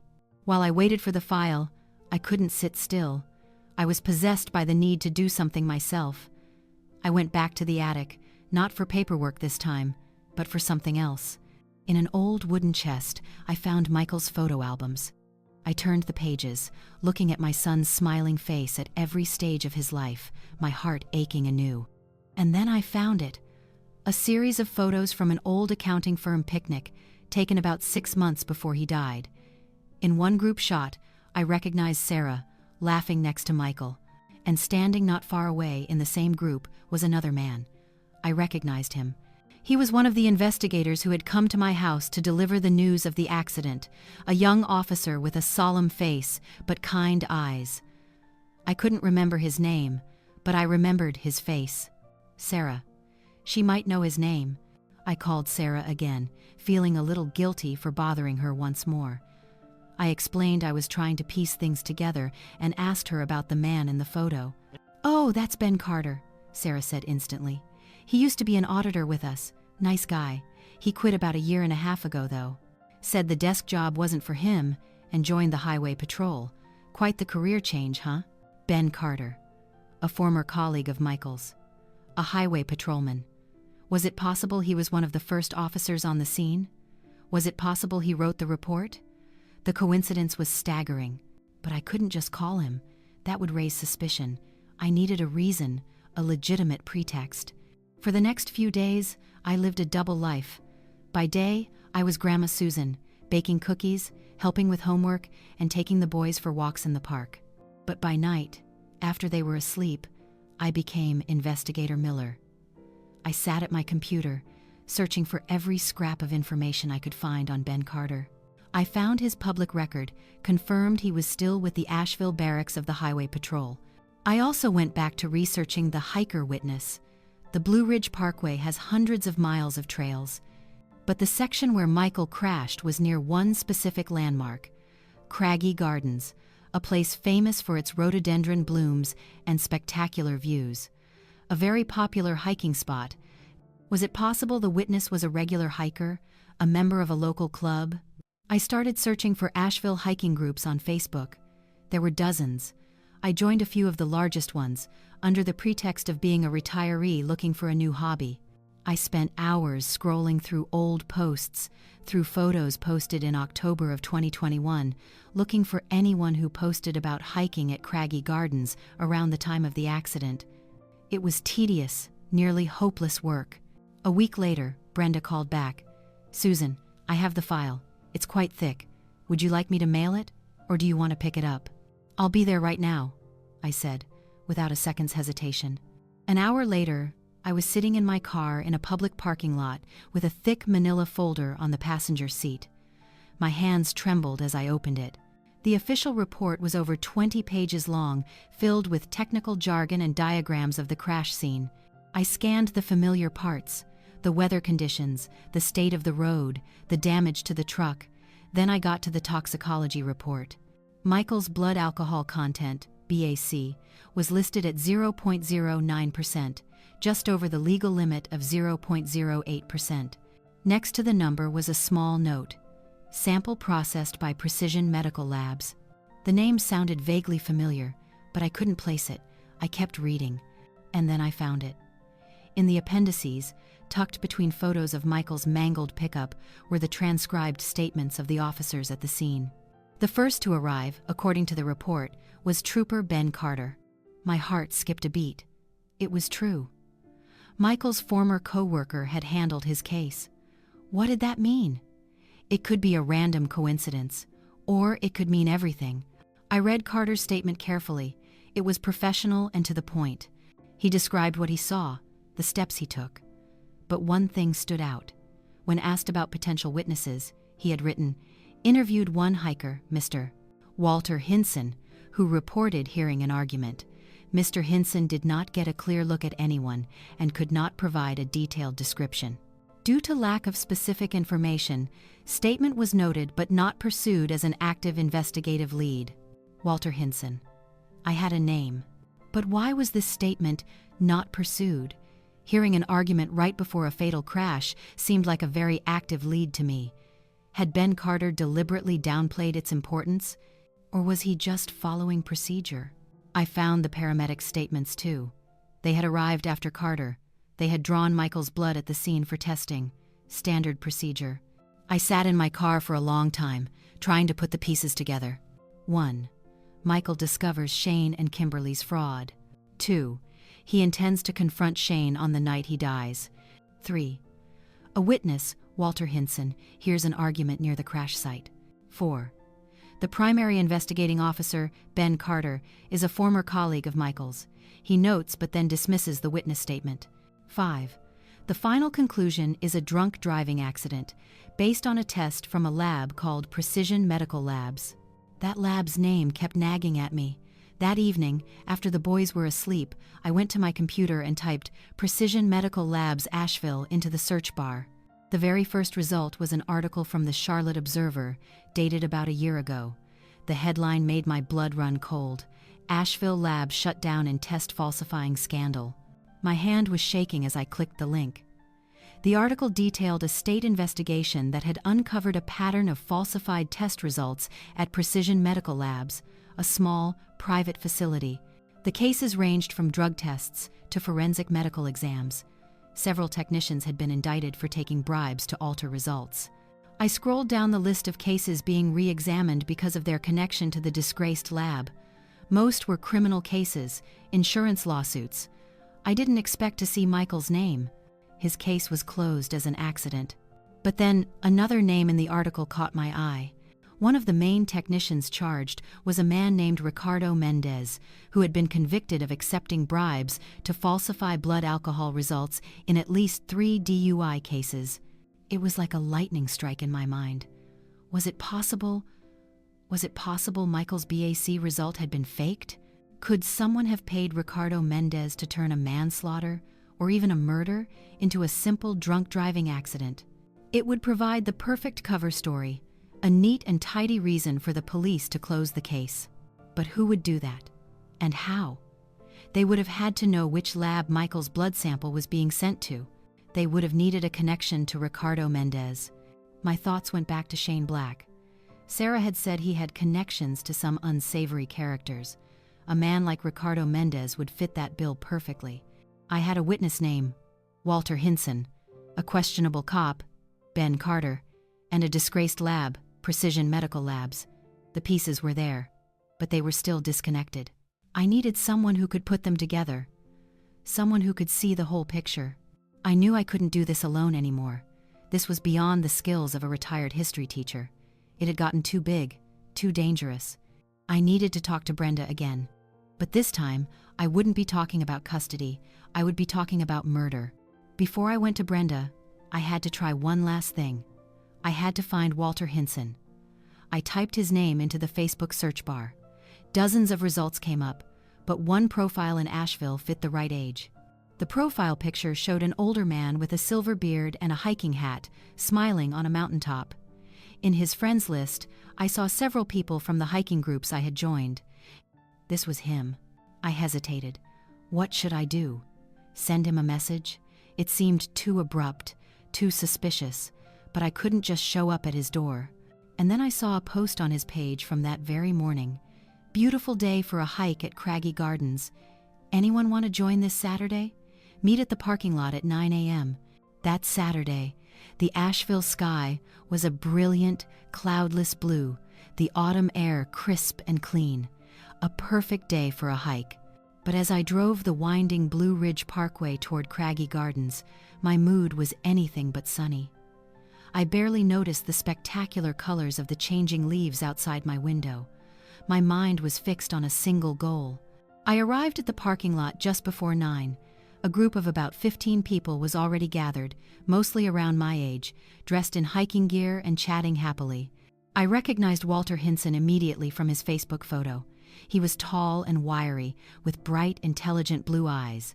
He was explaining something about the trail to a few of the others. Taking a deep breath, I got out of my car and approached the group, pretending to be a slightly nervous newcomer. Everyone was friendly. I introduced myself as Susan. When Walter shook my hand, his grip was firm. "Welcome, Susan," he said with a warm smile. "Glad to have you with us." We started the hike.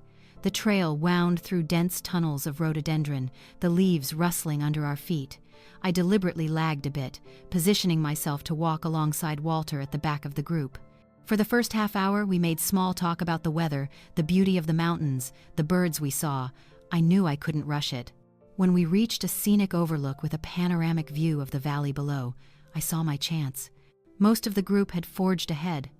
It was just me and Walter, standing there, quietly taking in the view. "It's so peaceful up here," I said, breaking the silence.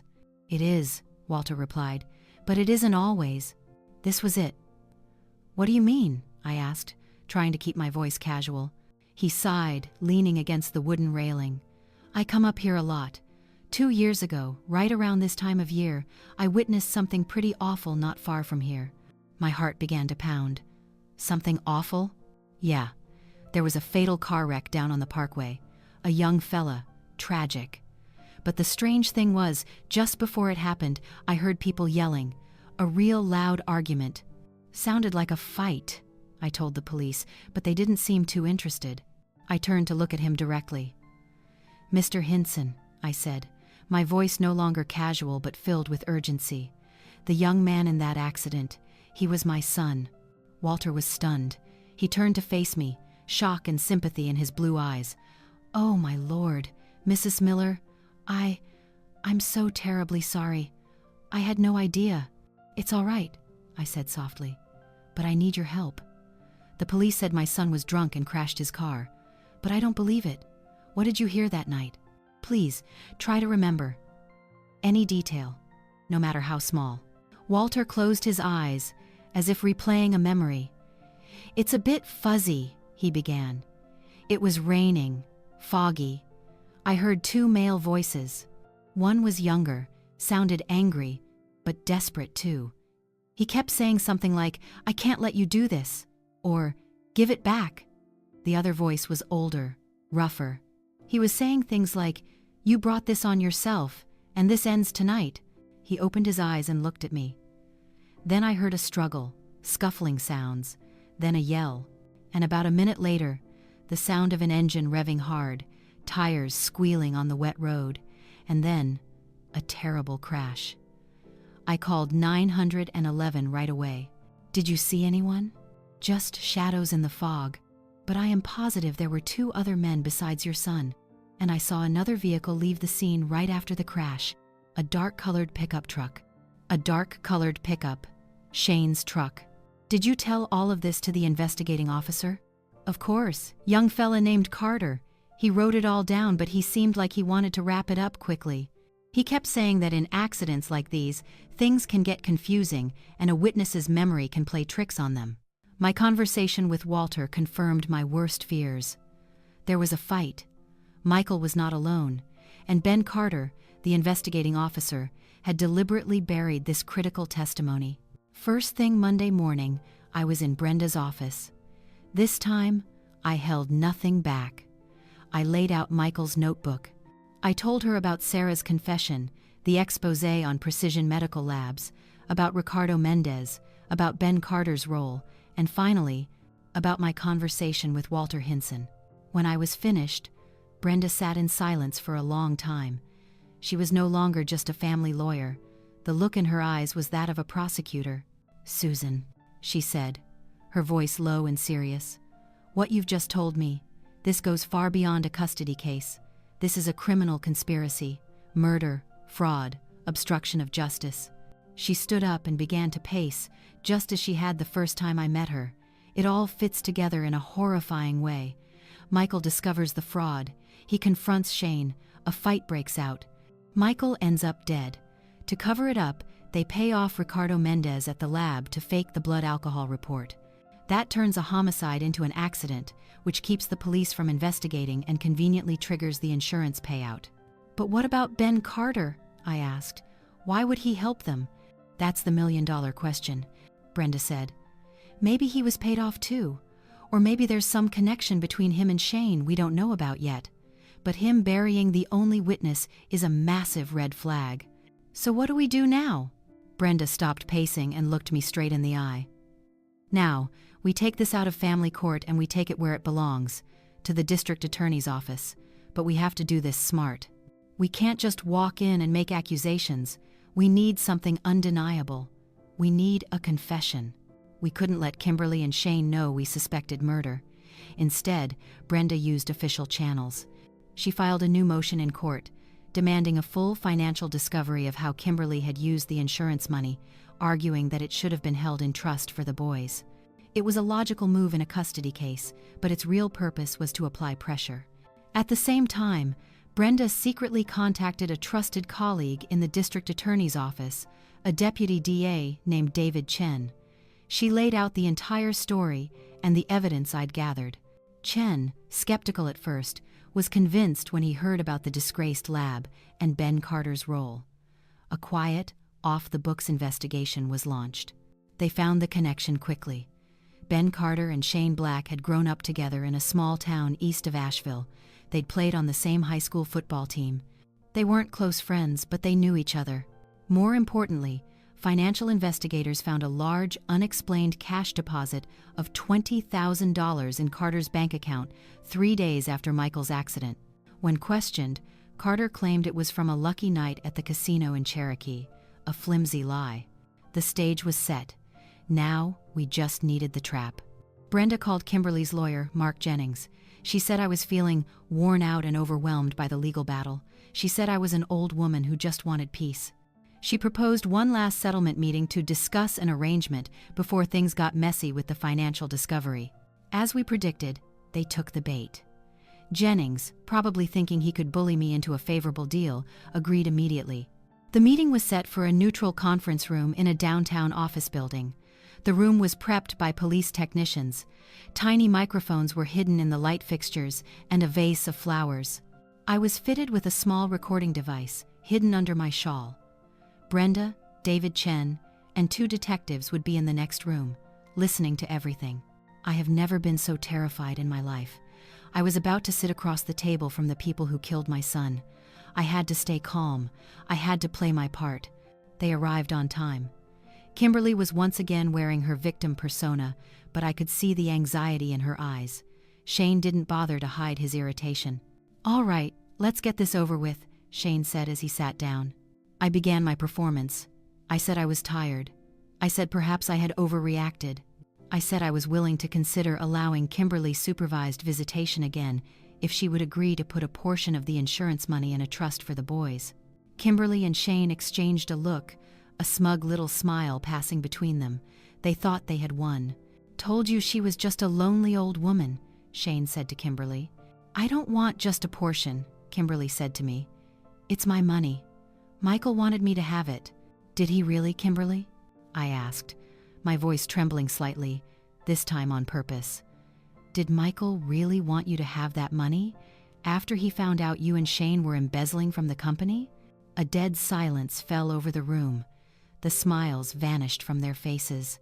"What the hell are you talking about?" Shane snarled. "I found his notebook, Shane," I continued, my heart pounding. "He wrote it all down. The Biltmore project, the fake invoices, the commissions. He was going to confront you that night, wasn't he?" "You crazy old..." Shane started to rise, but his lawyer pulled him down. "And I spoke to Walter Hinson too," I said, looking Shane right in the eye. He heard everything, the argument, the struggle, my son's scream. Kimberly's face was as white as a sheet. "And the funny thing is," I said, my voice now like ice, "my son's blood alcohol test came from a lab that was shut down for faking results. Maybe that's just a coincidence. Or maybe the $20,000 cash deposit into Trooper Ben Carter's bank account 3 days later was also just a coincidence." That was the final blow. Kimberly broke into hysterical sobs. "I told you someone would find out," she shrieked at Shane. "I told you we should have just left." "Shut up," Shane roared, his fear turning to raw fury. "This is all your fault. If you weren't so stupid as to let your husband look at the books, none of this would have happened." He turned on me. "Yeah, I was there. Your sainted son wanted to play the hero. He was going to ruin everything. He had it coming." In that instant, the conference room door burst open. David Chen, Brenda, and the 2 detectives stormed in. "Shane Black, Kimberly Miller, you are under arrest for suspicion of murder, fraud, and obstruction of justice," Chen announced, his voice booming in the silent room. The investigation that followed unraveled the whole sordid story. Faced with the recorded confession, Kimberly broke down and told them everything in exchange for a plea deal. She detailed how they had planned to teach Michael a lesson, but the confrontation had gotten out of hand. Shane had shoved Michael during the struggle, and my son had fallen, hitting his head on a rock. Panicked, they staged the scene to look like an accident. Shane called his old acquaintance Ben Carter, who was in financial trouble, and offered him cash to take care of it. Carter directed the blood sample to Ricardo Mendez's lab, where a phone call and an envelope of cash bought them the result they needed. Shane Black was sentenced to life in prison for first-degree murder. Kimberly received 25 years for manslaughter and a host of other charges. Ben Carter and Ricardo Mendez also received significant prison sentences for their roles in the cover-up. Justice, however late, was finally served. I was granted permanent, sole custody of Jacob and Caleb. Our lives slowly returned to normal, but a new kind of normal. The scars were there, but we were learning to live with them. My life's quilt had new patches now, patches sewn with pain, resilience, and an unbreakable love. The boys slowly found their laughter again. They excelled in school, especially in science and math, just like their father. Sometimes, on quiet afternoons, we pull out the old photo albums. We don't avoid talking about Michael anymore. We talk about him, about the happy memories, about his integrity. We keep his memory alive, not as a tragedy, but as a beacon. One afternoon, we were sitting in the backyard, under the shade of the oak tree where Michael had carved his name, and Caleb looked up at me. "Grandma," he asked, "were you scared when you were doing all that?" I looked at his face, my son's face, and I smiled. "Of course I was scared, sweetheart. I was terrified. But I learned that courage isn't about not being afraid. Courage is doing what you have to do times, even when times you're scared. And when you're fighting for the people you love, you find a strength you never knew you had." And that was the truth. I was just a retired history teacher, a grandmother who liked to quilt, but when I was pushed, I found a warrior inside me. A warrior fueled by the love for my son and my 2 grandsons. We didn't just survive, we healed, we rebuilt. The 3 of us, a small and unbreakable family, stitched our frayed lives back together, creating a new quilt, imperfect, but stronger and warmer than ever before. And there, under the old oak tree, beneath the clear Asheville sky, we found our peace. Thank you for listening to the whole story. If you are connected with it, please like, share, and subscribe. Also, drop a comment below with your thoughts or your own story. Let's keep the empathy and sharing going.